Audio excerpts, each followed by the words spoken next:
of some good cheer. Be well, heart. Thank you so much to everyone. And now, like I promised, F-Zero GX with 1davidj. Hello, everyone. Yeah. Hey. So I'm David, or 1davidj. I'm going to be running F-Zero GX today. And the category I'm going to be doing is snaking all tracks. So I'll talk a little bit about what that means as we start getting going. But basically, I'll be using a certain type of technique called snaking throughout the run. And so I have commentary with me. I've got a couple other GX runners if they want to introduce themselves. Hey, I'm Valyssa. I've been running this game since, I believe, 2013, on and off. I mostly run max speed, but I know a bit about snaking. I'm Naegleria. I've been playing this game since 2012-ish. Also do mostly max speed. I've done some snaking, but it really hurts my hands, so I don't like to do it often. And this is AKC12. I ran the game on and off ever since its release, pretty much. And you may know me as the guy who ran the game a few years ago for ateatree. Yeah, so these are all max speed runners because there aren't very many snaking runners, but that's fine. Most of the tech is pretty similar, so I can just go ahead and get started, and I'll start talking about the game as we get going. So I can go ahead and give a countdown. Everyone's ready. Okay, 3, 2, 1, go. So All right, starting good off, luck. Thank you. Starting off, I can kind of explain, and there's going to be a lot happening at once. First thing you're going to see I'm doing is I'm going to be turning back and forth really fast here. That's why it's called snaking. Pretty much, it gets me up to around 1.5 to 2 times the intended game speeds. You're also going to hear my triggers a lot, so it's a combination of turning and strafing. And so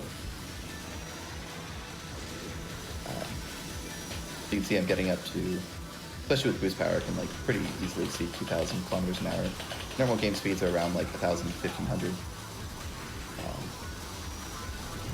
Yeah, so there's instantly a lot happening, but we'll try to dissect things throughout the run. Yeah. So starting off with some of the basics, you can see the meter in the top right is my energy bar, and basically I can convert my health to boost power, which kind of has like a risk-reward thing going on. And then those pink strips you see refill my energy. And then, so that was the first course. The main thing I was doing was snaking, but there was a few other pieces of tech that I was doing as well. One of them was, you'll see there's a bunch of places that I actually can't snake for various reasons. I can't snake into upslopes, and I also can't snake in the air. So anytime that I was in either of those situations, I temporarily release the engine. We call it MT, is momentum throttle. And pretty much what that does is, if you're holding the engine, then the game will pull you towards your max speed. So if you're way above your max speed, it'll pull you back down. And so I release the engine just to eliminate that, because you kind of like a natural speed loss, but it's not nearly as much. And one of the things about snaking is that you need to have the settings set to max acceleration. So high acceleration also means high deceleration, so you slow down a whole bunch. The split oval, little jump that I'm going to do there, all 3 laps. Normally if you go too fast, you fly up and die, but the walls a lot. Oh yeah, this one will be really messy. It's very difficult. I have very low grip, I'm moving very fast, and I'm turning a lot. So I'll hit a lot of walls. I'll probably die a lot in this run too. My estimate accounts for that, so that's fine, but... Yeah, this track is not easy to snake, especially when you're trying to actually hit the boost pads. Because you're trying to maximize your strides to get the most speed out of your movements, but then you also want to hit the boost pads, and it's very difficult. Even when you're driving normally, it's extremely difficult to hit all of them. Yeah, in general, you want to do the longest stride, left or right, you possibly can. You only want to do tiny strafes when you're in like a tiny little hallway, or if you're on a tube because of a physics quirk. Yeah, so basically every time you change directions, you lose a little bit of speed. It just takes a couple frames for your hands to switch from pressing L and left to pressing R and right instead. So since your acceleration is so high, if you're losing speed, you lose speed really fast. So having longer strides is generally better. So the super narrow sections, in addition to being harder to execute, also lose a lot of speed. So you're going to see me try to take up the full width of the road whenever possible.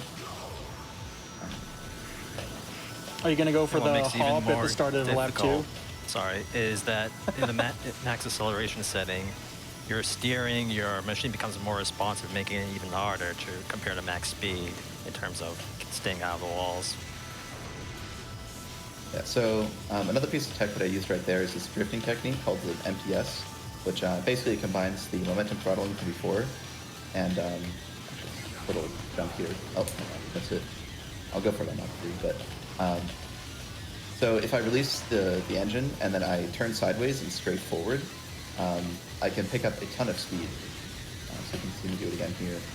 It's a bit slow to hit the walls, but you can use that in places where it'll build up a bunch of speed temporarily when you're doing it, but you kind of lose all the speed at the end. So it's a good thing to use if I have to slow down somewhere. So oh, there's a death. So I lifted off there, and I got another piece of tech, which I'll use on purpose later. That one was an accident. It's called a shift boost, and if you catch air for a brief period of time, you get a pretty significant increase in speed. And so what happened there was I drove over the ground, and I was going so fast that since the ground dipped down a little bit, I caught air, and then I picked up a bunch of speed and flew into the wall and died. So that kind of stuff happens a lot. Just a lot of weird deaths that happen, but that's fine. Yeah, I got another one right there.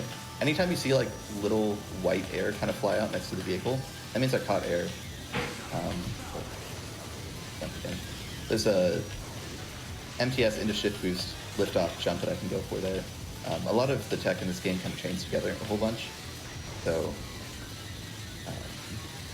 MTS into shift boost, but what is a shift boost? Yeah, so yeah, like I was saying, if you catch air for a sec, get that burst of speed. So probably shouldn't have boosted there. It's a little bit risky. Okay, I got it though. Yo, nice. Yeah. Oh, never mind. Well, I got the jump, and I wanted to show it off. So you got a shift boost. But yeah, so like I said, I'll die a bunch, but that's fine. If I do die too much and I feel like I've shown off a course, then I'll just move on, because I don't necessarily need to complete it. Mostly just a showcase, so like if I die again, I'll probably just move on, because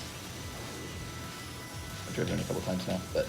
Yeah, hitting walls without energy means you die instantly. In snaking, it's not as big of a deal, because you're going so much faster, so you don't need to recover as much energy, but as you can see, still gotta be careful. Yeah, and this course is a little bit rough because there's only that one little strip of refill right there in the whole course, which is a lot less than I would use throughout a lap, so I have to be a little bit smart with how I use my energy. Yeah, energy management is actually a fairly important thing in most tracks of this game, especially in max speed. In snaking, I feel like you don't care quite as much because you complete the courses a lot faster. But it's definitely still very important to spread out your energy use, so you don't just use it all up and then have to spend the rest of the lap just going at normal speeds.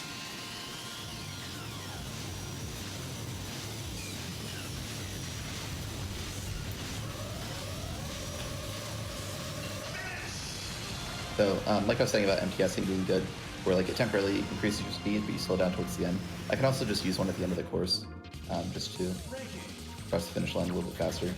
You can actually do them along walls as well. We call it like a rail slide. And there's a few places I'll use those. It's a little bit harder in snaking to set up because you have to get like a good contact with the wall, or else you'll just kind of bounce against it instead of grinding along it. But I'll go for a few later.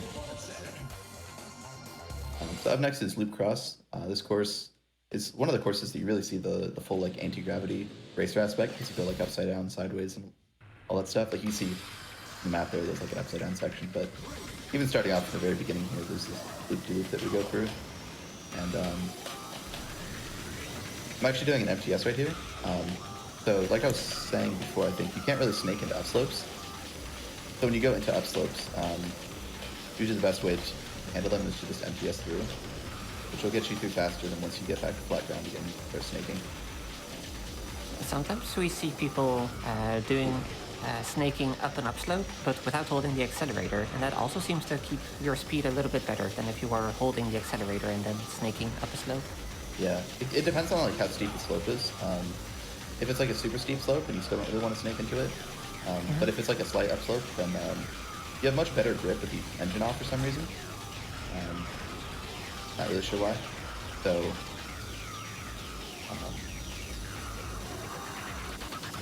The aspects of this game are still kind of confusing, so yeah.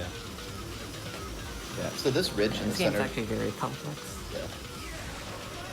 The ridge in the center of that course along that section is really rough because if you drive over it wrong, you catch air, and then catching air is bad for a variety of reasons. So that was pretty suspicious, but good. But like I'm snaking right here, and I'm not actually getting very much speed because I was in the upslope. Since I lost some speed before it still ends up being better to try and do, but it wasn't nearly as fast as if I just entered it with a bunch of speed and put a big MTS instead. Anyway, so that was loop cross. Very difficult track to snake on, I imagine, because of the slope in the middle of the track as well. Yeah. It's already very difficult in max speed setting because we MTS chain so much, but when you're snaking, like, I imagine you'll just catch air a lot without intending to. Yeah, you pretty much only get half the track width because you don't want to drive over the lump. You just kind of pick a side and go over it. Also, you're going to be seeing, so I'm using custom vehicles there. Also, this is the acceleration versus max speed slider. I just set it to the left every time. The custom vehicles, there's going to be 4 that I use throughout the run. This one that I'm using right now is the one I'm going to use the most. It's Tornado Condor, and pretty much it's a pretty light vehicle in terms of the vehicles that I use for snaking. And it's got like much better handling than one of the heavier vehicles. And the thing about snaking is that handling is speed, pretty much. If you don't have handling, you can't gain speed from snaking. And that's where most of your speed comes from.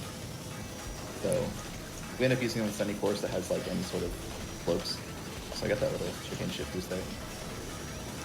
And generally you want to avoid those red sparks you see sometimes during curves. Yeah, so you're gonna see them here a little bit, although not very much. But yeah, every time there's like red sparks coming off the side of the machine, means I don't have grip, and those will lose me speed very fast if I start doing them.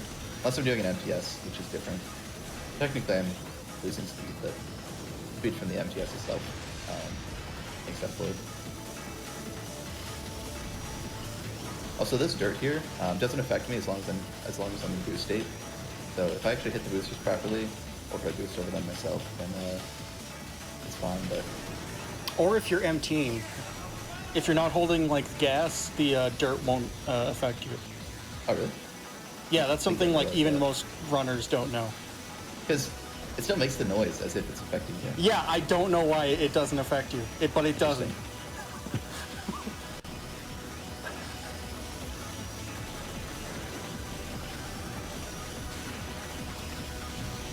Once again, trying to maximize his strides while also hitting the boosters because... Oh no. Ooh, that's unfortunate. I went for the rail slide, but I hit it, came in a little too hot, and I just hit the wall and popped over instead of actually getting the rail slide. That was yeah, gotta be gentle with the rails. Yeah. But yeah, the benefit of boost plates and boosting in general while snaking is just so massive that you really want to hit every single one of those boosters, or dash plates as we call them, on the track. Yeah, for real. I imagine a lot of PB attempts will die to literally just missing one of those. Yeah. If you're really trying to optimize your time. Yeah, I don't think my PB is that good that one miss will miss it, but there's a few other things on this course that can save a lot of time. Like, before the dive, there's a shift boost you can get if you drive over it. Also, that section right there, I try to avoid that jump plate, but it's really hard to avoid. But there's a little shift boost you can get right here on that little bump. If you drive over just right, you can get a burst of speed. And that has a lot of speed. But also hitting all these boosters is important as well. You can use mines to get a boost too. In max speed, you're going like slow and straight so you can line it up. But in snaking, it's like really hard to, you need to hit it like dead center or it'll be thrown to the side. But if you hit it like dead center straight on, it'll shoot you forward with a lot of speed, and it's doable in snaking, but it's not easy. Yeah, so I don't use any mine boosts on this course, but a couple other courses I will use them on. One of them to help me go for a skip, and another one just for speed. But also really quickly, at this point, since I've pretty much driven the track twice, if I die again on speed bump, I don't need to waste too much time here. But like I said, I'll die a bunch. Happens, but And if you haven't noticed, at the end of the lap right here, he's going through those mines. He's going through them quickly, so he might miss it, but yeah, not really useful for snaking because that will interrupt his snaking strides. yeah, exactly. Unfortunately, it's really hard to line up. Pretty much impossible to line up them while snaking, so I'd have to stop snaking temporarily. Which on this map, it's not really worth doing. Or just snake and pray. I feel like if I just snake and try and crash it, then I just lose all my HP. Yeah, and all it my just speed. happened to hit a mine. I don't know.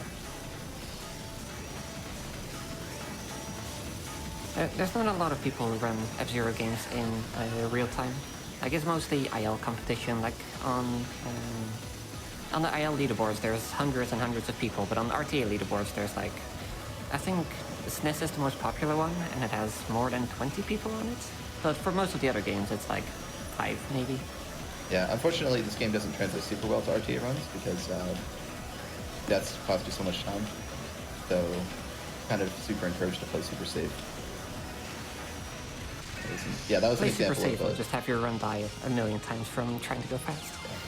That was an example of a rail side kind of bouncing the wall instead of getting a good grind. Anyway, so that's multiplex. Moving on to Sapphire Cup here. I'm going to be doing Drift Highway. And I'm going to use a vehicle that I only use in 2 places here. It's actually even lighter than the one that I've been using. And the main reason I use it is because the MTS is super strong. And that only comes in place for one trick at the very end that I'm going to go for if my setup is correct for it. And if I get it, it'll be cool. And if I don't, I'll explain what it was. But it does also handle the sharp upslopes and downslopes on this course a little bit better than Condor would, which is the vehicle I've been using. Yeah, primarily because it's later, I'd say. Yeah, exactly. Like that turn right there, even with the engine off, I was still getting some red sparks. So that turn right there is super tough. But hit through there that time.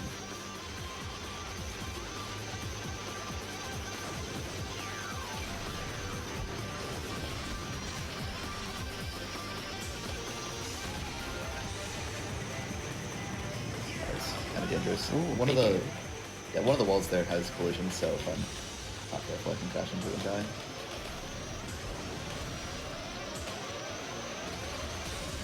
I didn't get it. Okay. Well, if I MTS into that wall just right, you can get a suicide finish. You basically just crash into the wall, and your broken down vehicle flies out of that tunnel like a cannon, and you go really fast. The vehicle doesn't have to be alive to count as finished, or yeah, to finish the race, you don't actually have to be alive. And once you die, your vehicle gets different physics.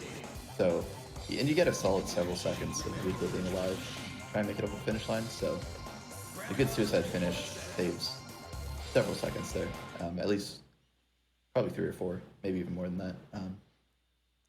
You can after fly 4 or out of 5. there. Go ahead. Yeah, after 4 or 5 seconds, the machine will auto-explode, so it needs to finish within that time. Yeah. But usually, if you don't make it across the finish line within that time, you probably come to a stop anyway, so... Well, probably. Not always. That's true. There's always the cases where your machine actually fully explodes right before the finish line, and then the wreck still continues sliding over it.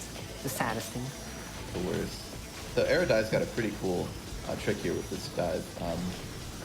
Seen this game before in max speed, it's the same thing, but pretty much it is a big side attack dive, and I skip like pretty much all those steps. If I get an even bigger one, I can actually skip them completely, and that saves several seconds per lap.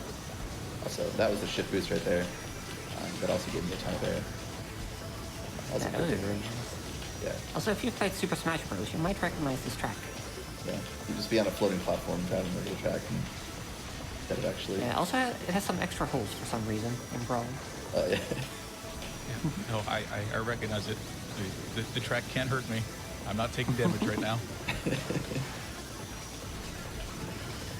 Imagine you're playing Smash Bros. And suddenly Omega Gauntlet just snakes by and kills everybody in one hit.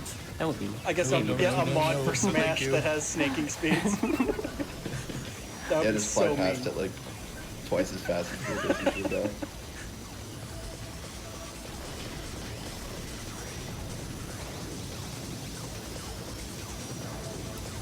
Believe it or not, there is a pretty crazy broken down finish you can go for here, but it's kind of luck dependent. I mean, not totally, but... I've never gotten it before. Pretty much like right after the dive at the ground, you can MTS into a wall and just barrel across the finish. It saves also several seconds. It's pretty insane, but I've never gotten it. Also, that was an example. That was another course that I used, the vehicle I used in the first course, the Tornado Gauntlet. It's a fairly flat course, so I was using it because it gains more speed as long as it's flat enough. I'll be using that coming up. I guess not until Diamond Cup, though. up until then, I'll mostly be using Condor again. So this is Mobius Ring. It's a Mobius strip, which basically you just drive. It's like a ring with a half turn in the middle, so you drive on both sides. The main thing about this course, there's a couple things. One, there's a bunch of ridges, kind of like Blue Cross has. So I have to be very careful with my strides. It's very easy to catch air and lose a bunch of speed. The other one is, I can get this. That wasn't a great mine boost, but if you line up with those mines, you can get a decent boost out of them. I can get up to probably over 2,000 kilometers an hour. And it's super useful for lap 1. I don't use it on boost laps, but lap 1 is super nice. Also, getting that refill strip is quite difficult. It's so difficult. It's actually insane. I don't know how you do it while snaking. Well, most of the time I just done it, but... well, yeah, but like, you have to stop for it, and you're already still going a lot faster going into it. It's ridiculous. There's also a funny thing about this track, because it has the slope in the middle. If you go over that slope fast enough at like the right angle, then you'll just fly off. And since part of the track is upside down, you'll just instantly die. It's the part where he's at right now. Yeah. So if he does this MTS here and goes too fast over the slope, he just instantly falls upward, which is actually down toward the planet. But fortunately, no deaths. So, made it through. Very nice. It's a surprisingly risky course, despite looking super simple. Mostly because of that ridge. That one turn after the mine boost, very dangerous. So up next is Long Pipe. The track is very aptly named. It's the big pipe. Snaking in pipes is really hard because, like I mentioned, you can't snake into upslopes, and pretty much every time you turn into an upslope. So you have to keep your strides super narrow, and you have to turn with the pipe, so that like if the pipe turns to the left, you're like on the bottom of the pipe turning left. If it turns up, then you're on the side of it, so you can turn to the right or left or whatever, instead of just turning into the upslope. So I'll be trying to stay on the side as best I can. Yeah, so tracks like these really hurt your hands if you're just trying to learn how to snake. Like already it's pretty intensive, but the fact that you have to do the strides so quickly, it gets ridiculous. Because every single one of these movements is holding a shoulder button and also slamming the control stick in the same direction. And you have to do that multiple times per second. It's quite painful. I don't like it. I never had that many issues with my hand. The worst is my thumb would get tired. But I know like wrist pains are super common with people with a GameCube controller. It's pretty much like an arthritis factory, so you have to be really careful with that. But fortunately, I've been gifted with healthy hands, I guess. Yeah, it's definitely something to keep track of, for sure. Also, this course doesn't have a lot of refill, so I have to be, similar to a lot of other courses, but I have to be fairly strategic with one of these. Yeah, so for the most part he wants to hit every dash plate so he can be in a boost state without having to use his energy. It's actually kind of interesting. While you're in a boost state from dash plates, on the track you can start a manual boost, but if you start a manual boost before hitting the dash plates, they kind of stack. Like it doesn't double the effect, but they do. The effect does get stronger from having both boosts active. Yeah, so in cases that there's an excess of boost, I'll try and boost out as much as I can. In places like this where there's not nearly as much, then I'll try and save it if there's dash plates I can hit instead. So it kind of depends. Also, those pipes at the end that I drove through very slow on that last lap, they're very evil. Really hard to avoid sometimes at these speeds. So the safest bet is to just like stop snaking for a sec and kind of line yourself up. It's much slower, but gotta do what you gotta do. Also, that's a decent rail slide at the end. Yeah, definitely. Over 4,000. It's so easy to just hit one of those pipes and just instantly end your run, because you can't recover from that. You're losing so much time. If you live at all. Yeah, one of the things... oh yeah, like if you boost out all of your energy, then they become instant death if you touch them. Which is one of the issues with boosting. Like normally it's kind of hard to die just from hitting walls, unless you boost out. But normally, for most of the course, it kind of feels like, oh, there's no walls anywhere, so I can just boost out freely. But the few walls at the very end can kill you. Also, this course... So speaking of dying... yeah, I'll probably die a lot, but if I can get it off, this course is really cool. On your seatbelts. It's so cool. Got some, yeah, put on your seatbelts. It's got some pretty insane skips. first one right there. I only got like a half skip, but second half of the skip is right here. Yeah, so the thing about this is that it looks like he's skipping a lot of the track, but he's skipping just enough. And he also has to hit some invisible checkpoints in the air. If he skips those invisible checkpoints, then he will die upon entering the track. So the first of those checkpoints is right here, left of the jump plates. And then he has to land either on the top path or down here. So that's why he's veering back and forth while in midair, just to make sure he passes the checkpoints? Exactly. That is one of the reasons, and the other is, well, it just extends your flights, because you still gain some speed. Oh my god. You still gain some speed while snaking in the air, so that's pretty useful. Do I go for this? Oh, no, I don't. Yes? Oh. I had a little bit too much energy. I really wanted to, but I think I had too much energy. Yeah. It's hard to tell sometimes, yeah. Yeah, there's an absolutely insane suicide finish if I boost towards the ground there and just MTS into the wall. I rocket up like the rest of the course, and it's super cool, but I think I had a little bit too much energy, so if I crashed into the wall, I would have just stopped instead.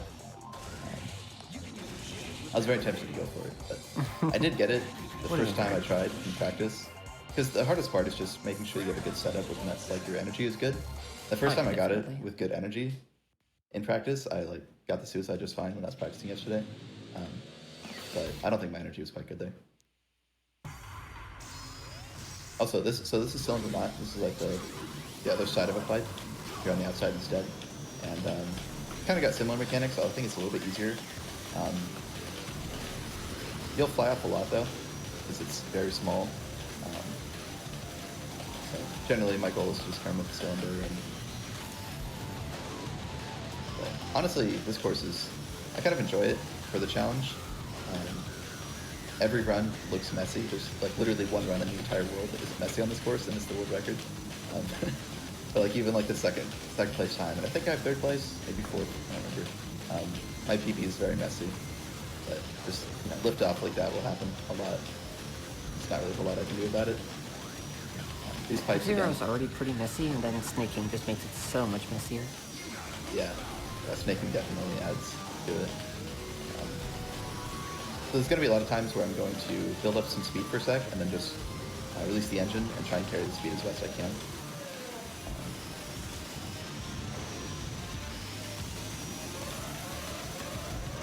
Do we properly explain momentum throttle yet? Kind of. I guess if you want to explain it one more time. Okay, that's just what I'm talking about when like I release the engine, but you just kind of want to re-explain it. Or... Is that MTS that you described earlier? No, so... Oh, it's related. Yeah. MT, momentum throttling, is used for momentum throttle sliding. A lot of tech in this game kind of gets combined together. So the biggest thing about MTSing that makes it go so fast is the fact that the engine's off. Because if you try to do it with the engine on, you'd hardly pick up any speed. Yeah, with the engine off, when you do an MTS, the only forces that are being applied to the vehicle is friction, which is very low, and then the vehicle's strafe is like forcing you forward, and that force is very high, which is why you slide really fast. Unfortunately, there's not very many places to use it here. Technically, there's maybe a few places I could do an extremely short MTS into a shift boost.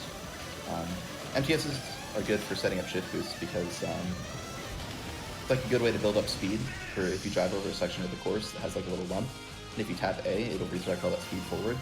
Oh, did we explain shift boosts?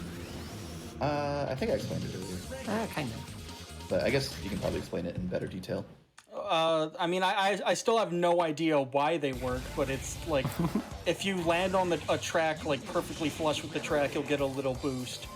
The most common way to do this is the two most common ways to get a shift boost is either go over like a downslope or a hill at just the right speed where you're only you like lift off and land one frame later, or you strafe off and on a track, the edge of a track. And for the like any downslope, you can like theoretically get like a shift boost on if you just hit that right exact speed where you like fly off and you're only in the air for one frame. But sometimes that speed is really high, and it's either practically unattainable, or it's only attainable with an MTS. I mean, theoretically, you can shift boost everywhere if you just have your machine angled in such a way that you barely lift off the ground. Like, you can wobble into shift boost in paths So check Oh out yeah, some passes dual of this assist game. runs are hilarious. I don't think the timing Sonic is. was making. Go Go ahead. ahead. I was just gonna say that I don't think the timing is that strict, 1 frame, but if you can't be in the air for too long, or you'll just do a mini jump basically. Go ahead. Yeah, I remember Supersonic, a very good runner of this game, was trying to make a theory test on one of the tracks just to see how good a human, or how good of a time a human could get.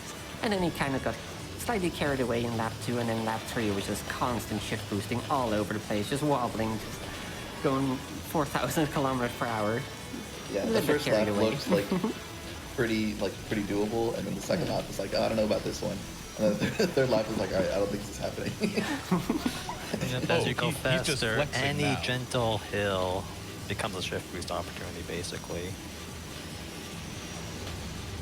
Yeah, so I haven't talked too much about this course. Basically, it's this pipe is intersecting with the course back and forth here, and it's kind of a cool aesthetic, but honestly, driving the pipe's a little rough. Especially those like super sharp turns in the pipe. It's really hard to build up speed for very long. This ending section looks cool though. Yeah, it's super cool. And that ending turn is dangerous, but I stopped early enough that I didn't die. If you're going fast enough into an upslip, you kind of get this jammy, sticky physics to you, where if you're like touching the wall, you won't like crash into it if you touch it kind of lightly. And also, if the ground dips a little bit when you're in that state, you won't necessarily lift off. So there's like a dip at the end, but if you're going fast enough, weirdly enough, going faster causes you to not lift off on a dip, whereas if you're going slower, you would. And that dip is super dangerous because there's a turn right after the dip. So if you're going if you get the lift off, then you can just kind of fly over the side of the rail. But Yeah, you kind of just go face first into a tree. yeah, it's pretty unlucky, but worked out for me there. Up next is Double Branches. I really like this course's theme a lot. I like this ridiculous clown saying good luck. But this whole course is also a Mobius strip, where it's a very complex Mobius strip where everywhere you drive on both sides of it. Now he's upside That's down. right there you saw an example of the sticky physics when you're going very fast up a slope. Oh yeah, so we use that sticky physics for an MTS in particular. There's a few places though you can die if I go too fast because I'm upside down. Similar to the issue on Mobius Ring. So like right there, that upslope, that was me coming back onto the surface again. But right now I can lift off, but on the end of the track there, I'm not able to.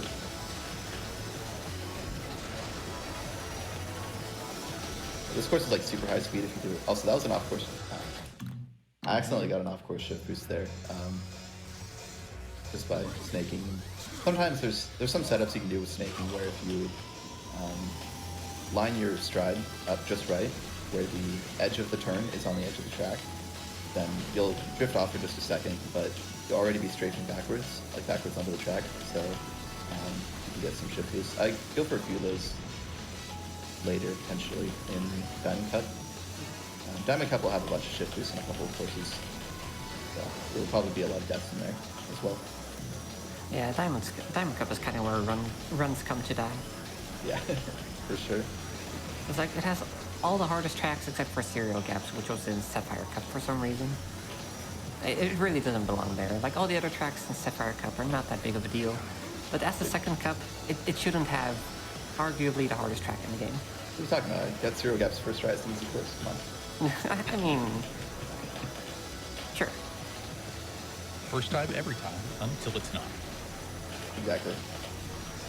Hey, as much as I'm loath to interrupt these banging tracks, do we have time for a few donations? Yeah, go for it. All right. So we've got a couple of donations here referencing something called Pod Racing or Pod Racing. We've got $10 from Big the Max, who says, finally scored GX this week, and watching this speedrun has got me hyped to play it. Pod Racing has nothing on this. And $20 from Archon. Their comment says, let's go 1davidj. Now this is pod racing. Thank you. Oh, that's Star Wars pod racing, I believe? Yeah. Yeah, these aren't pods though, these are machines. Well, I mean, the cockpit's kind of a pod. It's just attached to a giant machine. So if you ignore that, then it's kind of obvious. It's always funny to me when people call these things cars because they just don't even have wheels. I think F-Zero always refers to them as machines. I've also heard ships, which I'm not sure if that's also an official term, but yeah. Yeah, I think they're usually machine is kind of like ambiguous though. I mean, true. Yeah. That was a pretty good time for me though. Sub 2 is pretty good for a marathon, so I'm happy with that. Yeah, very nice. Other than the death, but that's fine. Half pipe is a pretty dangerous course. I used to have more issues with it than I do now, hopefully. But the whole course has no walls anywhere, so you're in a pipe with no walls. So if I just drive too far to the side, I can die. Upslopes are really hard to control, especially when it's not consistent. So sometimes since if you're turning into an upslope, you don't turn as sharply. If I try to stride like, back and forth in like an even rhythm, sometimes I'll just kind of veer off to one side a little bit. So hopefully I don't die too much here, but that skip is also dangerous. Yeah, sometimes you kind of just fall through the track when you land. Oh yeah, there's that too, but also sometimes if you don't lift off perfectly right, your vehicle just gets like pulled down to the right instead of off to the left where you're trying to go, and like, you can't make it back onto the course. Not really sure why that happens, but that's what happens. So, definitely a lot of places I could die on this course, but reading the chat, I've got I'm thinking in words. Yeah. Take your time. I'm just thinking in my head. They were talking about spinning, and I'm wondering if it's possible to snake while spin attacking. I'm just trying to comprehend this. It is possible to snake while spin attacking. Oh man. You don't go as fast. You don't go as fast as if you're not spin attacking, but you could go full on bumper cars then. Yeah. Yeah.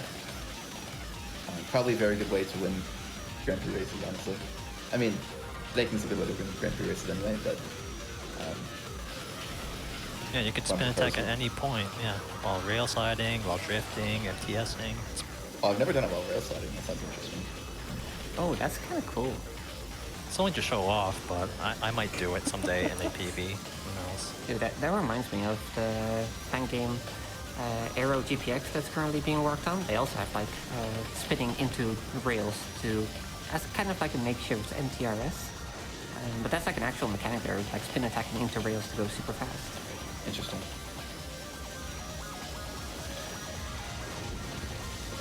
Now we're just missing barrel rolls. It has barrel rolls. Seriously, that game looks like it's going to be fantastic. Alright, well, I didn't die, so that's a good place to be for that course. Up next is Ordeal. This is a super common course to snake. Definitely a community favorite. A lot of people like to snake this course. I enjoy it. It's not my favorite, but I do enjoy it. It's got a bunch of gaps for like the first half, kind of similar to zero gaps. So there's going to be a few of those platforms I'm going to skip over as well. And then the second half of the course is just generally pretty high speed. Lots of turns and plenty of energy to boost out a lot. So it's a good track. I think this is also a good opportunity to mention that this category is snaking and not any percent. And that's because there's actually a faster way to beat tracks than snaking, and that's called space flying. So believe it or not, this track you can actually beat in less than 20 seconds. It's super weird. It's got something to do with how the checkpoints operate and how they can get stuck as you circle around in the air. That's a nice skip, by the way. yeah. And like you can literally only beat the track with like hitting 10 checkpoints per lap. Yeah, so I believe every course has a space flying route. I think there's like one or two courses that the snaking route is faster currently, but Yeah, it is possible on every track. yeah, but This pretty one's much easy. Just at this gap, you just turn right, make sure you gain some height, land behind the finish line, land again just before you lift off again. Like it just counts a lap every time you circle around. It's so easy. But Some other space flying routes are super difficult though, because you have to like land. You have to land once per lap, and then you also want to lift off again. But most tracks obviously have walls, and they might not have a gap at the start. So you want to land and then like bonk into a rail. And then that bonk should also send you back into the air so you can continue space flying back in your normal routes. It's ridiculous. Or a cylinder knot where you need to hit a lot of mid-air checkpoints. Or like dodge death planes, I think. And it's just, there's no like visual reference for where you are. All the records I've seen on it, it just looks like they're like spinning around in the air for a minute. Yeah, it is really weird. The checkpoints on the track extend, I think, infinitely, or at the very least, a very long distance. Nice suicide finish. Yeah, that was And definitely then, not intended. But when there's a turn, all those checkpoints kind of converge at some point, like on the inside of that turn. And there are space flying routes that require you to hit that exact intersection of the checkpoints in order to count the lap. So you have to hit an invisible, like, pinpoints that you can't see. Like, it's so difficult. Well, also swerving left and right, because that's also what space flying does. that was a super good ordeal for me. It was actually a gold on my personal splits. It wasn't my personal best IL time, but it was only a couple seconds off. But that course was pretty tough. Alright, time for best also this track. course, yeah, this course, it's pretty cool in max speed. A lot of people like it. In snaking, it's very hard. Got these sections where it splits into 3. So actually on boost laps, I'm not going to snake through them because the first time I tried to complete a run of this course while snaking all 3 laps, it took me over 2 hours. So on boost laps, I'm just going to kind of boost through instead. And yeah, you can do a bunch of shift boosts all over since there's no walls anywhere. You just scrape off and back on. But each one is dangerous. If you're off the course too long, you just die. You don't make it back on. But I'll do a couple of them here. There's a few that are fairly safe. Also, one of the quirks of shift boosts is that the amount of speed you get from them is based mostly on the acceleration and the weight stats of the vehicle. So with max, or in snaking, you have the acceleration set to very high. So you'll get like a ton of speed during that shift boost, but also the way like the rate of speed loss is also increased in snaking. So you'll lose it really quick. So it's, unless you're like chaining them really quickly, it's you might as well snake. And it's not easy to do. Yeah, if you can get enough of them, then it's definitely faster than snaking. But if I was just like boost snaking through here, it would be going really fast. So if I didn't want to spend 2 hours trying to complete a run, You're good. almost though. I was like, I had the skewed speed physics too, so it's a bit hard to like run back on the course, but I made it.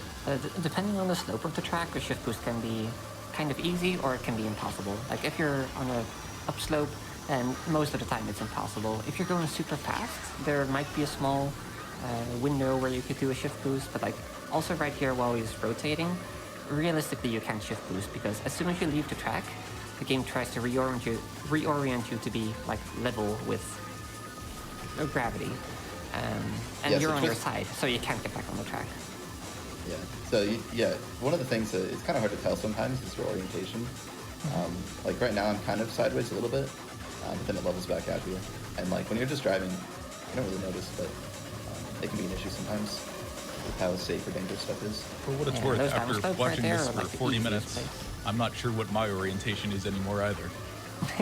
Oh yeah, did you talk about like the local gravity versus like the general gravity? Oh yeah, gravity. I kind of talked about that.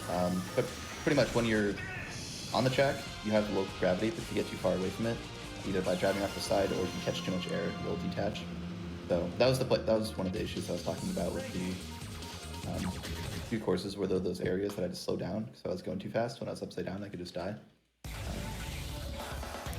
It would have been nice if you're able to change your setting mid-race and try then, because I think it's more optimal to be in max speed for the boost laps. Oh, that'd be interesting.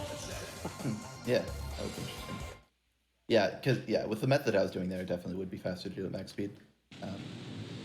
So up next is lateral shift. This course is super cool if done correctly. I'm going to try and show it off as best I can. It kind of depends on how well I'm playing at the time, but every one of these little sections where the course shifts to the left or right, you can drive over them and get a shift boost. So if I do it correctly, I can chain a bunch of them together. Yeah, so this is where shift boosting was originally found. I've seen it coined lateral shifting on old game FAQs threads. And also the developers knew about shift boosting because the staff ghost actually does it. It doesn't do it very well, especially because they didn't know about MT, so they lose the speed instantly. But they do it, which is kind of ridiculous. They knew about it and they kept it in, and that's just awesome. Also, the outer space meteor stream ghost is a wild goose and has snakes on it. But they knew about snaking too. Oh yeah, there was recently a translated art interview that was translated that reveals that snaking was pretty much intentional. Oh my god, I got it. Let's go. Nice. I cannot That was believe a you landed huge that. jump. Oh my god. I still thought I was dead, but Dodging the track along the way as well. My goodness. yeah, one of the issues with that skip is you can actually accidentally land back at the beginning of the course as well, which is pretty unfortunate. So just play it safe here. Yeah, sounds good. This turn, Yeah. if I'm going fast and I'm not doing the skip, I can die on, so I'm just gonna... Yeah, so that's a skip that's not really possible in max speed settings, just because of Fat Shark, the vehicle that we use on this track in max speed, cannot turn quickly enough to land back on the track. It'll just crash into the sand, and that's it. Yeah, you have a lot better control in snaking, particularly in the air. You can just turn way sharper, and since you're... Well, you're not technically much lighter of a vehicle because the engine that I'm using is so heavy, but the body part kind of provides a lot of the handling, and so it's got super good turning in the air. So I'm able to land back on the course for that. So I'm really happy that I got that. That was like one of the big things I really wanted to show off. So, because that skip is not used in snaking or in max speed. So if you're familiar with the game in max speed, still might not have seen that. Also, that was a gold on my splits as well. Still far from my PB, like my IL PB, but so this is undulation. There's a bunch of lumps. There's big lumps and there's small lumps. Big lumps, I can do shift boost off some of them. Small lumps, I'm gonna try and skip over most of the jump plates. The small lumps just kind of murder my speed. Big ones are kind of neat though for the shift boost. Are you seeing a bit of a trend here? There's no walls, shift boosting. Yep. So yeah, this is the reason why it's such a difficult cup. Because every track has just such difficult tricks and goes so fast. Yeah, little shift boost over that lump just from going fast enough. Mind you, those pipes he's flying... Yep, Have they are collision? solid, as I was about to say. Yep.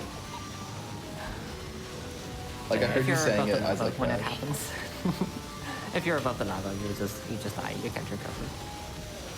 In multiplayer, they take them out to avoid lag issues. So, like theoretically, if we could allow like multiplayer time attack, and this track would be way easier. Yeah, these pipes to the left, you could like take a much shorter path to back onto the track, because it's pretty much like a wall of pipes that you can't drive through, so you have to go around them. But you could just kind of cut straight over them in multiplayer if you wanted. Yeah, so it's pretty impressive. Like, even in multiplayer with 4 people, the game doesn't lag and keeps running at 60 FPS. Just landed a little further ahead, you have done a cool little hop Yeah. there. Oh yeah, if you land like on top of those pipes, you can like just kind of bounce over them, and you don't really lose too much speed, surprisingly.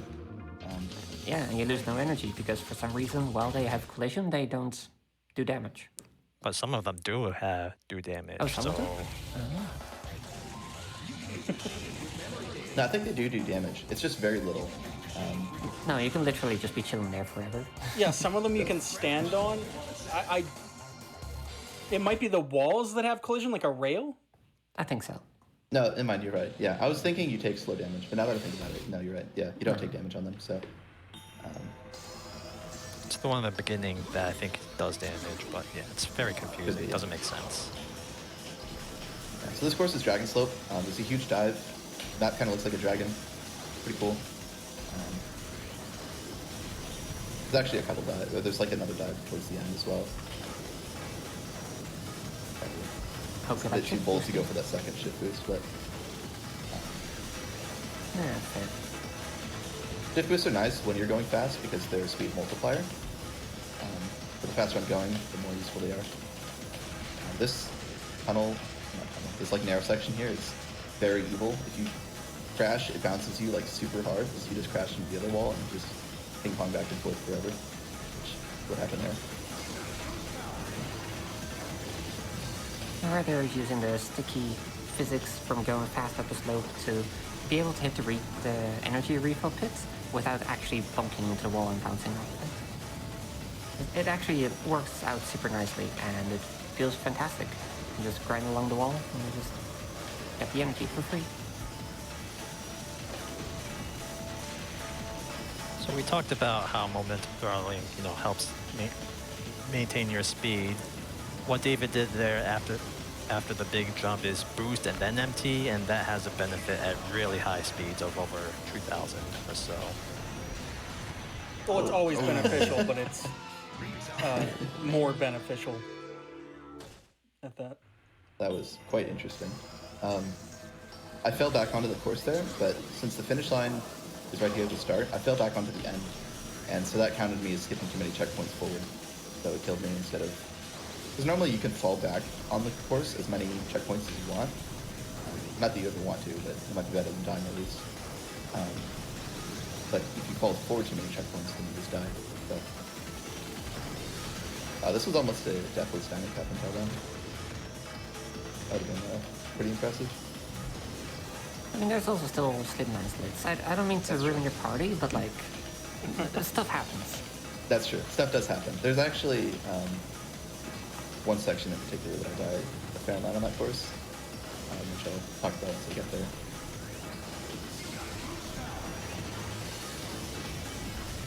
While you speedrun your way back to the end of this track, do you mind if we speedrun some donations? Go for it. All right, we have F-Zero Love coming in fast. We have $26 from Alex, who says, always love to see the best racing game ever at GDQ. Here's $1 for each track 1davidj will be snaking through in the run, donating towards that Metal Wolf Chaos cutscene showcase because America. We have $250 from Darkane, who says, as a former F-Zero AX arcade runner, I'm super stoked to watch F-Zero GX. With friends in Doctors Without Borders, I'm happy to help out in any way I can. Oh, that's awesome. And $50 from Vitani, who says, show your moves. Do it, David. I mean, I'm trying. I think David has been and will continue to. And I also want to say, with that donation from Vitani, I have been having just the hardest time resisting the urge to do boost power and, yeah, the final lap on every track so far. So thank you for that opportunity, and thanks to everyone for their generous donations. All right, a 157 Dragon Sub is pretty good. Sub 2, pretty happy with. Yeah, so it's actually interesting. F-Zero AX, which was mentioned in that second donation, that's the arcade version of this game. It had 3 variants, one with like a sitting seat, one with the swiveling seat, and another, the monster ride, which is hanging, like it's suspended, and it can rotate all directions. And it's ridiculous. AX itself is also a very, very different feeling game. It has 6 tracks. It has a time attack and a race mode, and that's it. But the physics are wildly different, and it has a very different speed tech as well. Actually, a lot faster than F-Zero GX. So if you thought snaking was fast, look up turbo drifting in F-Zero AX. T-drifting is pretty similar to snaking. You build up speed faster, but you can't chain them together as well. You pretty much just have to drive in a straight line to do it. I mean, you can also turn, but only like one way, depending on how you initiate the T-drift. That's true. Like, if you T-drift on Sonic Oval, it's basically just one continuous T-drift, as long as you use the custom vehicle that's good at it. Oh, yeah. Yeah, I played an AX cabinet when I was in Japan. It was also one of the GDQs. I think 20 GDQ, or GDQ actually. I'm trying to remember, but I was just using Fat Shark because I didn't have the custom vehicle, but Fat Shark was a T-drift fight as well. Also, a little jump here, which I did not get. I can't avoid hitting the walls on this extremely narrow course, but hopefully I can get him on Mach 3. This little MTS into dip boost lift off I can go for there, which is pretty neat.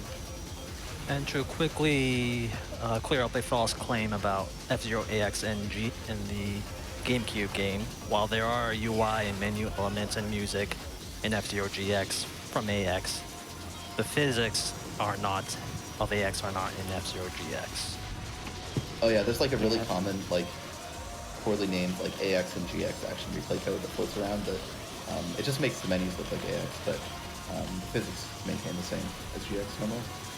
Yeah, like it has the race mode and like the checkpoint system, I believe, but you're still literally playing F-Zero GX in terms of how it feels. Yeah. Speaking of AX, those courses are coming up next, so... also, didn't die on this track. Yeah, so right? Almost... Right, yeah. I didn't get to show off the MPS into shift boost liftoff that I was going for, but it was still pretty good. So it's just that one death on Dragon Slope, which is quite solid for Diamond Canopy. That cup usually has a lot of deaths.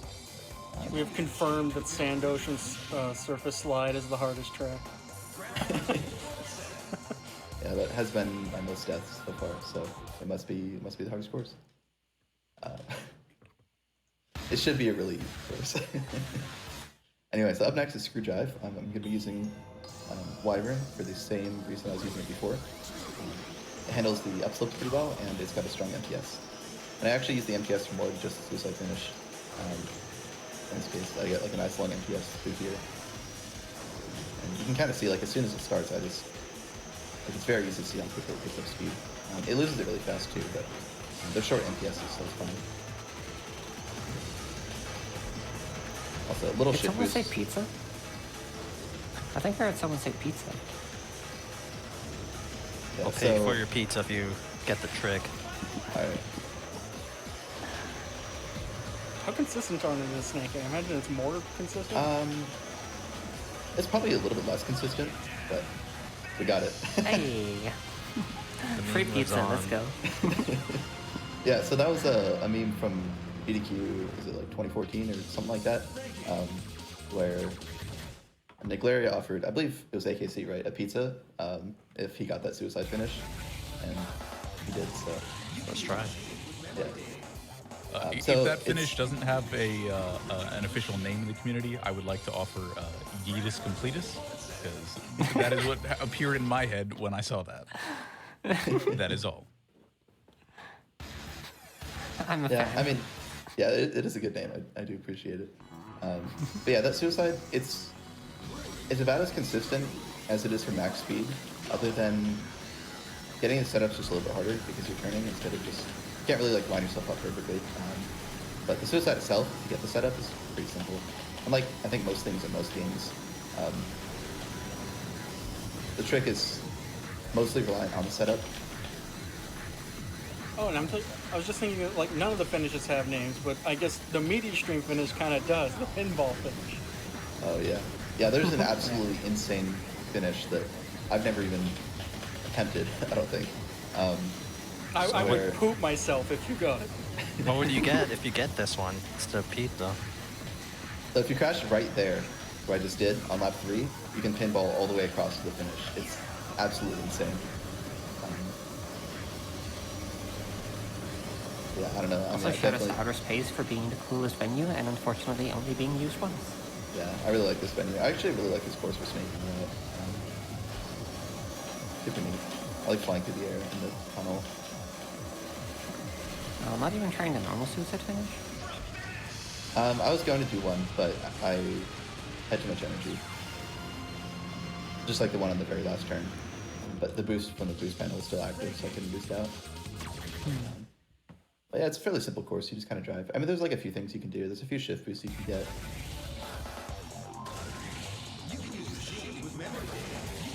As much as I'd love another round, or round 2 of Meteor Stream. I'll pick a different course. So this is Cylinder Wave. It is a cylinder, but most of it is flat. It's kind of like driving on a pancake, like an elongated pancake. So it's flat enough. It just kind of feels like a normal course. Fairly hard to die because cylinder gravity is pretty strong. Although, I was doing a practice run and I was thinking like, oh yeah, it's pretty hard to die on this course. And then I died in like the one place it was possible. Like right at the end where it gets like super small. Oh, no, it was when, like, you know, like the super sharp turn? It's like the checkpoint in the middle. And if you're way off in Narnia, like just flying through the air, then when you drive past the checkpoint, it detaches you if you're like super far away from the cylinder. But as you can see there, cylinder gravity is pretty strong. So it's pretty hard to die. Yeah, I was referring to this part because it's like so thin, any kind of strafe or turn will just send you rotating around and potentially detaching. Normally that part's pretty safe because it slows you down so much if you mess up, then Like, it's only risky if you're going fast and you lose control, but it's kind of hard to go fast if you don't have control there. Yeah, that turn where you just passed is one of the risk areas.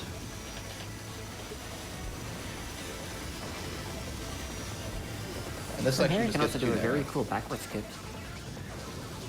Can you? Yeah, I guess like it if you doesn't just surprise me, yeah. fly up the cylinder and just turn left, you'll end up on an earlier part of the track. Because who doesn't want to play more cylinder race? I think a lot of people don't want to play most of it. I don't mind the course, Yeah, but like me. yeah, a lot of people don't like it. Also, I miss the refill side, so rip.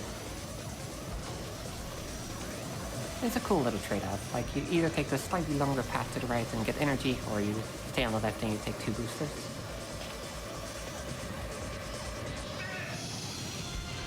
Back spin. And there was a little bit sad because I ran out of boosts, but made it through. Yeah, you can see lap 3 worse than lap 1. 6 seconds behind lap 2, but it happens. Up next is Thunder Road. This course is really cool. Gonna be using Gantlet again.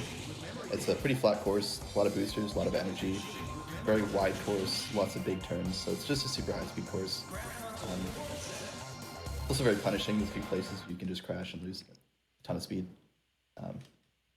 There's like just really sharp dead stop turns, and you just kind of hit it and go instantly from like 3,000 plus kilometers down to 0. You know, with a crazy fast finish if you're feeling crazy. Yeah, I'm going for that one, but yeah, these turns, if you turn a moment too early, you just hit the wall and you just kind of stop. Also, I do a rail slide through there because it's too narrow to snake, and this vehicle's body stat is so good that I don't really mind the damage. So it ends up just being easier and actually faster to just do the rail slide through there. That little section right there, that little zigzag, it's pretty easy to crash. Lose a bunch of speed there.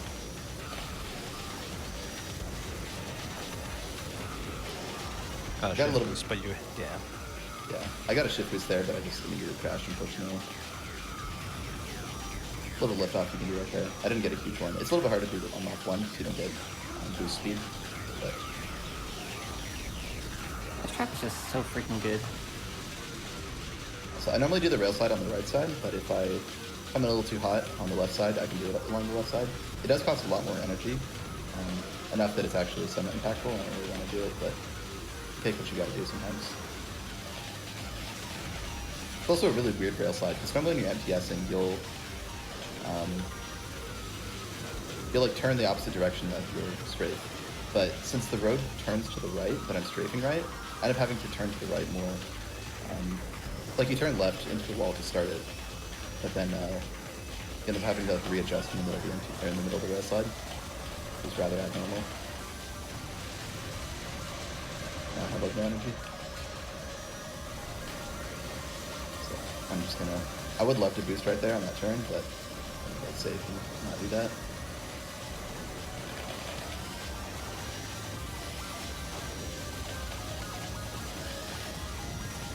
Nice.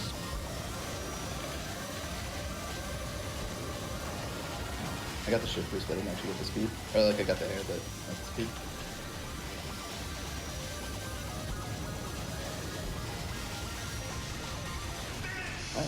That was Thunder Road. That ending is so nice. Just being able to fly and then smoothly go into the rail slide. Yeah. Unfortunately, it's kind of hard to like get a super smooth transition because you're going so fast that the kind of turbulent ground there gives you like the upslope physics. And if you try and do an NPS or like a rail slide when you have the upslope physics, then sometimes the rail slide won't start immediately, and then as soon as it does start, you'll kind of just pop off and die instead. Like a pop over the rail. So a little bit risky in snaking, unfortunately. Super easy in max speed. You just like line up with the wall and you just boost and rail slide. Yeah. Spiral's one of my favorite courses to snake. It's the longest course in the game. It's got a couple pretty cool skips and just high speed course, lots of turns. Pretty neat. Course skip here, I'm just gonna be skipping this little like loop around. Looks really cool because the camera turns over. Not as straightforward as it looks, because you do actually have to hit an invisible checkpoint and also not go too far. Yeah, there's like a kind of area that you have to aim for, but Yeah. it's definitely really hard when I first started, but it's kind of second nature at this point. It's actually pretty forgiving as long as you generally know where to aim. It just really needs to click with you. Like, at first I didn't understand it. And now Exactly. I still couldn't necessarily put it into words, but I know, I can feel if it's not going to work and then, like, learn from that. And I got the spiral skip lap 1, hell yeah. So that skip's super neat. It's a lot harder to do on lap 1 because you don't boost power. But I managed to get it, so. And that skips a good several seconds as well, because that spiral down there is pretty annoying to go through, because the ground is also really hilly, so it's hard to get like a good turn around it.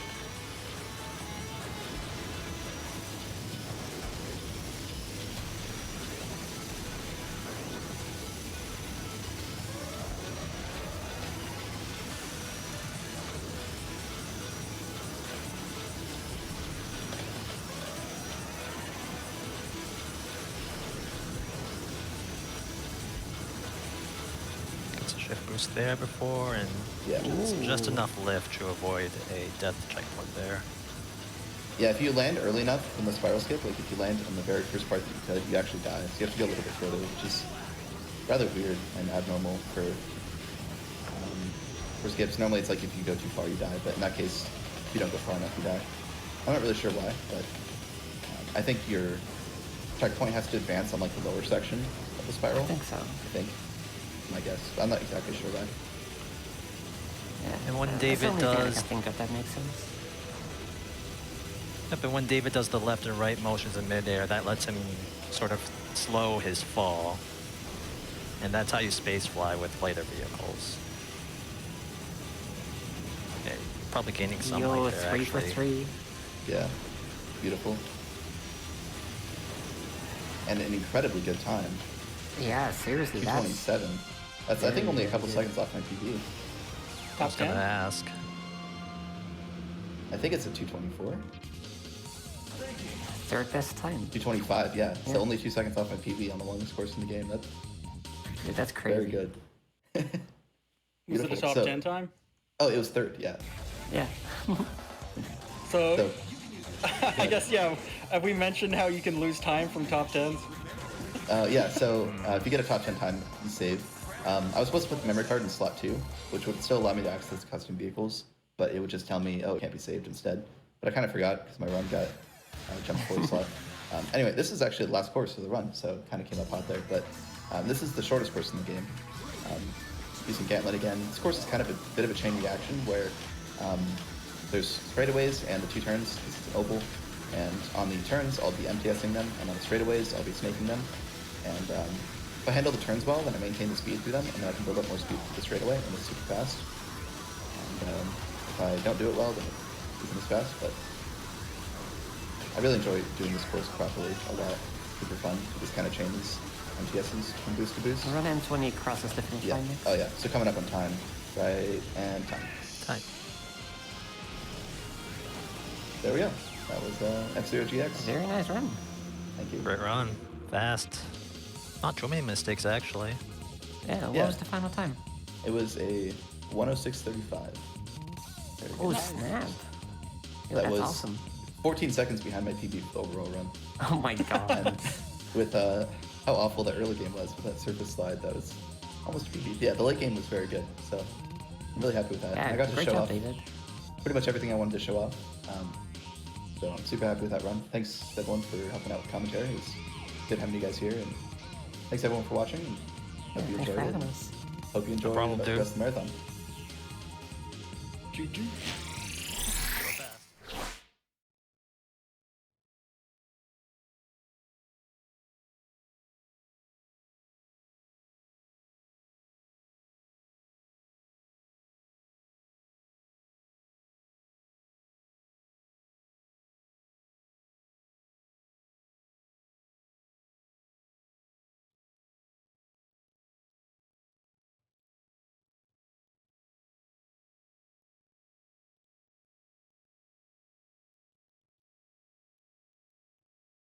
Thank you so much for that amazing run, 1davidj. You just got more and more powerful as the run went on. So just a friendly recommendation from me to you: if you have the time, go do some personal runs right now. You might just smash that PB. There are so many people out there sending in their love for that F-Zero GX run. Coco Bungie sent in $15 and says, "Hello, GDQ. Greetings from Belgium. Longtime watcher, first-time donator. I love to donate for such a great cause, and during one of my favorite GameCube games, F-Zero GX. I was barely able to finish all the tracks back in the days, so I am glad to see this great performance today. Thanks, GDQ, and all the staff for this event. GDQ Hype." Thomas D donated $25. F-Zero Hype. Growing up, I never managed to beat the game at all, so I can't wait to be blown away by this speedrun. Anonymous sent in $100. Hype for the F-Zero run. Well, I hope we did right by you. Personally, I think 1davidj absolutely crushed it. The Sir Hagen donated $25 with a similar message to a previous donation. F-Zero GX is the hardest game I never finished. Glad to see it beaten in such a stylish way. Keep up the hype. Greetings from Germany. And Seeker of Worlds with a $5 donation and a little bit of advice. Hoping to start off this SGDQ the right way, advocating for a $5 donation train. GDQ happening on my birthday week? Best week ever. May the marathon luck ever be in the runner's favor. Well, happy birthday, Seeker of Worlds, and I appreciate your good wishes to each and every one of our fantastic runners this week.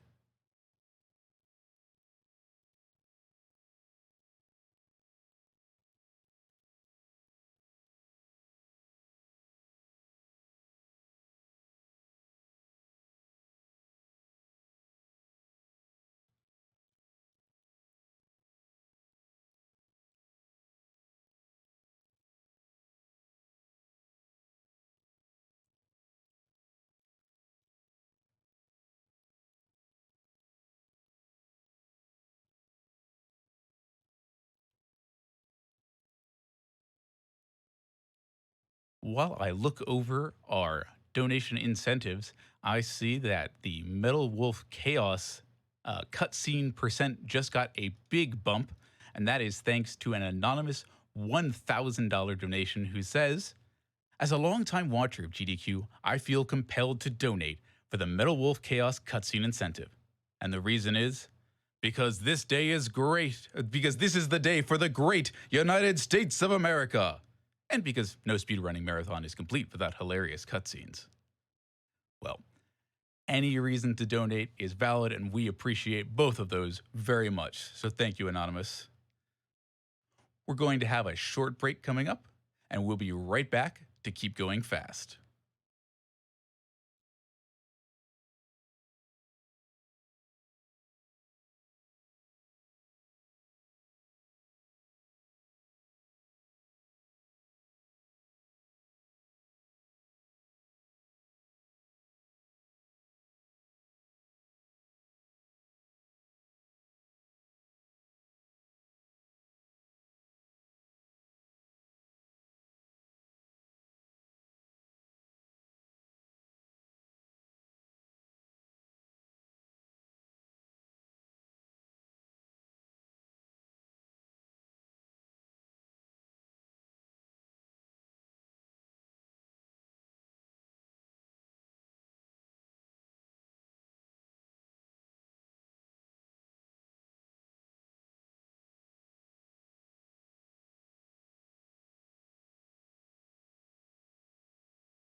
Welcome back to Summer Games Done Quick 2021 Online, powered by Twitch. We're almost ready for our next run, but I'd just like to remind you first that SGDQ 2021 Online is raising money for Doctors Without Borders. Doctors Without Borders, also known as MSF, is an international medical humanitarian aid organization that works in over 70 countries around the world, providing life-saving medical humanitarian care and speaking out about what they see in those areas. Their work aids people based solely on need, irrespective of race, religion, gender, or political affiliation. MSF relies mainly on the generosity of individual donors, with over 90% of MSF's income coming from private donors giving small amounts. Those donations include people like Nux Tenma, who sends in $25 and says, "Oh boy, Psychonauts! I look forward to seeing how broken this game truly is." And Zach with a $50 donation that says, "We have to get donations in for the Metal Wolf Chaos XD cutscene showcase. I cannot overstate how funny and appropriate this game is for today." He's right, you know. Logan IV, or Logan4, sends in $25 and says, "Longtime lurker, first time donator. Thanks y'all for supporting such a great cause."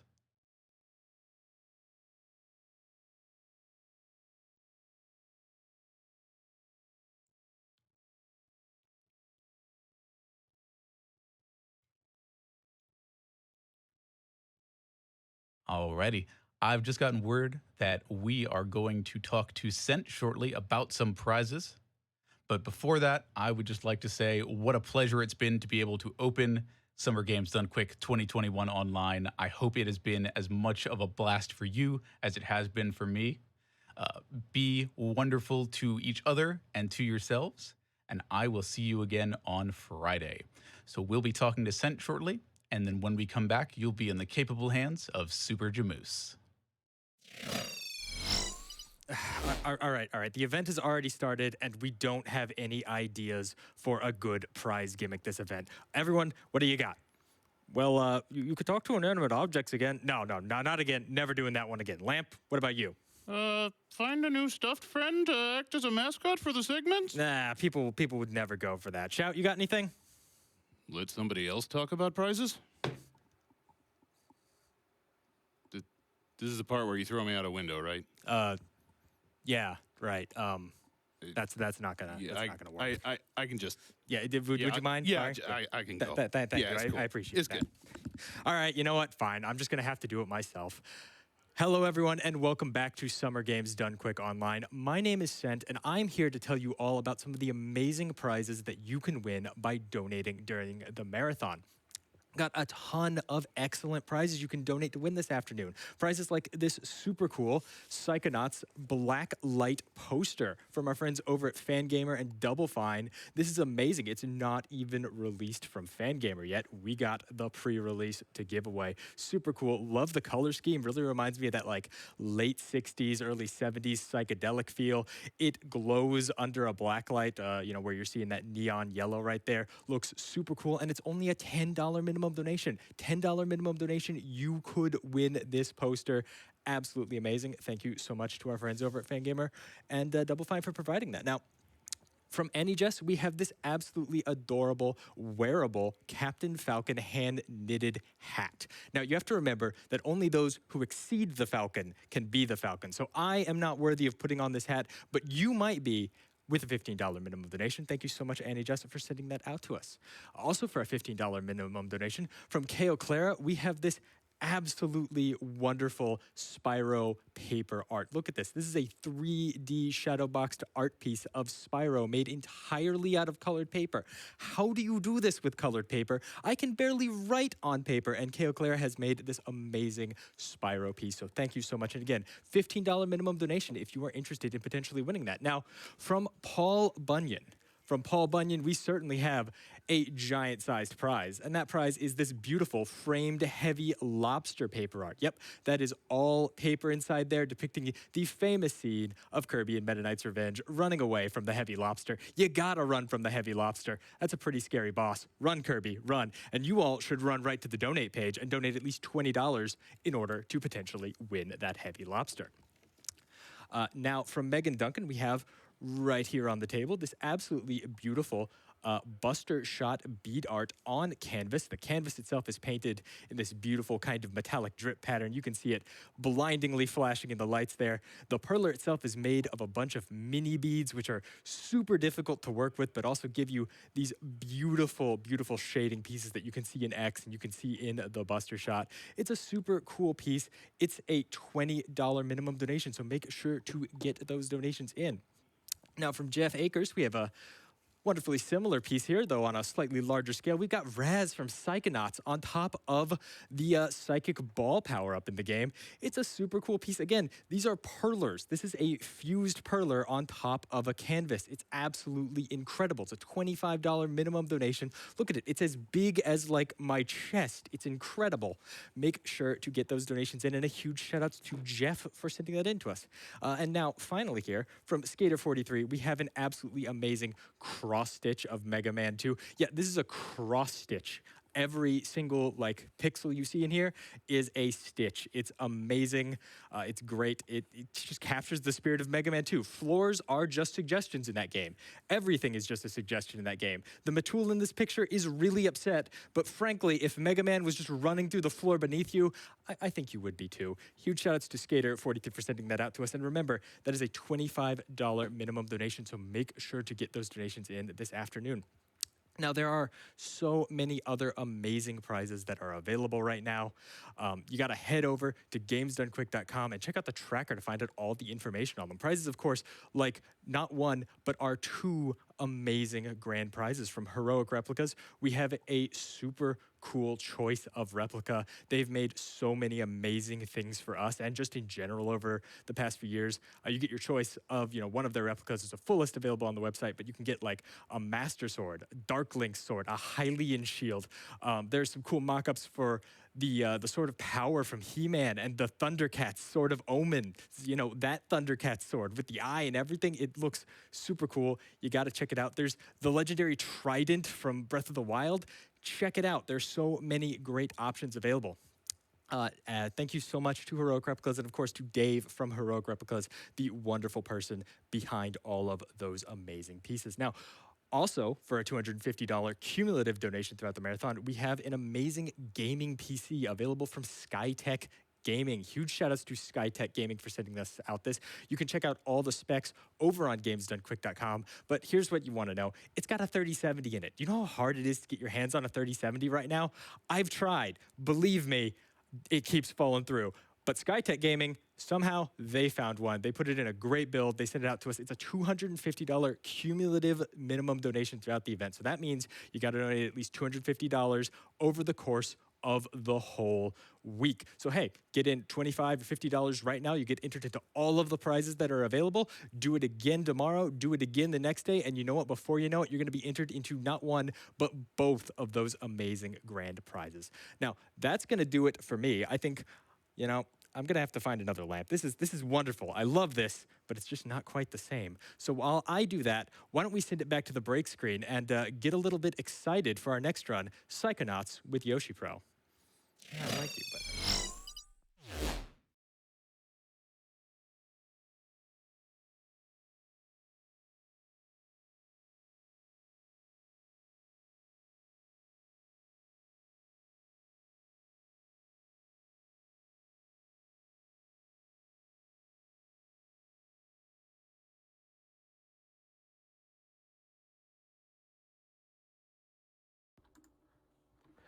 Good afternoon, everyone, and welcome back to Summer Games Done Quick 2021, powered by Twitch.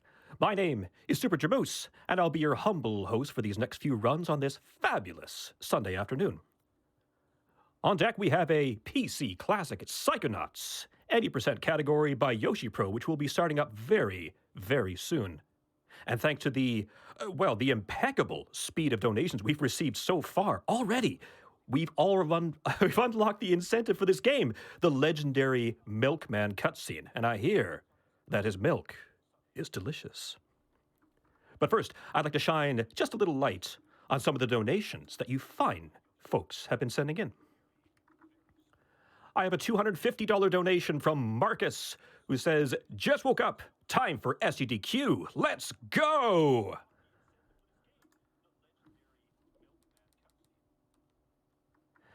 I have a $25 donation from Nick Zaver. Thank you to everyone involved in making these events happen year over year. I learned about GDQ 6 years ago, and I haven't missed one since then. Always promote it to friends, family, and even the office I work at. Here's to many more years of GDQ. I hear that. Wholeheartedly agree. I have a $55 donation from D Major. It's only right to put in a donation to support a good organization like Doctors Without Borders. Here's to a great marathon and to everyone that's making this happen. I have a $25 donation from Cruisin'. Couldn't be more excited for the Psychonauts run. Get hype!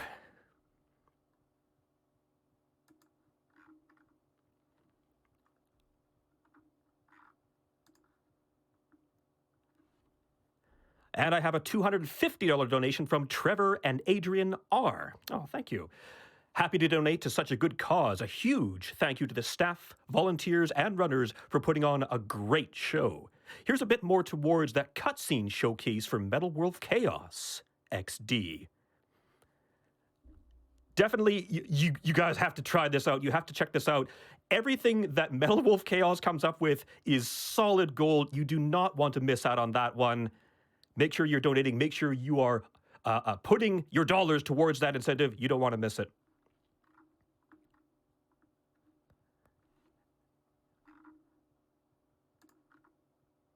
And I have a $250 donation from Dr. Phineas. He says, SGDQ, the best 4th of July celebration possible.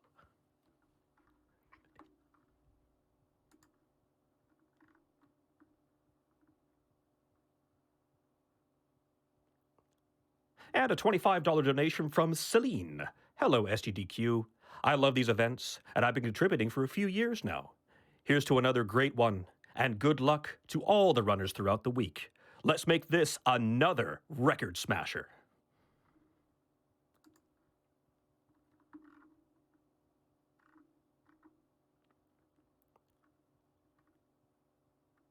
And a $20 donation from Juleford. Love GDQ. Super excited to see this event live after missing the last couple due to work. Oh, well, you're here now. Glad you're able to join us this time.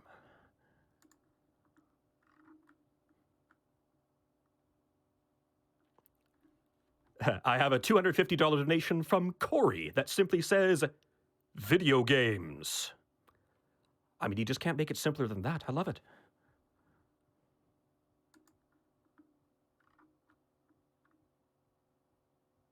I have a $10 donation from Windrew that says, go, go, GDQ for next 10 years.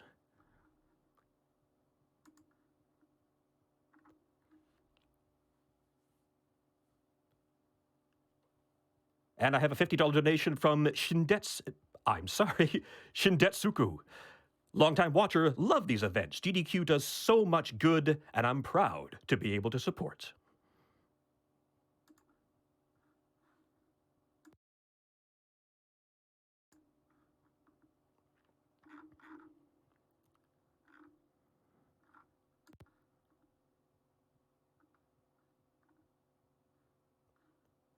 And I have a $10 donation from Liz.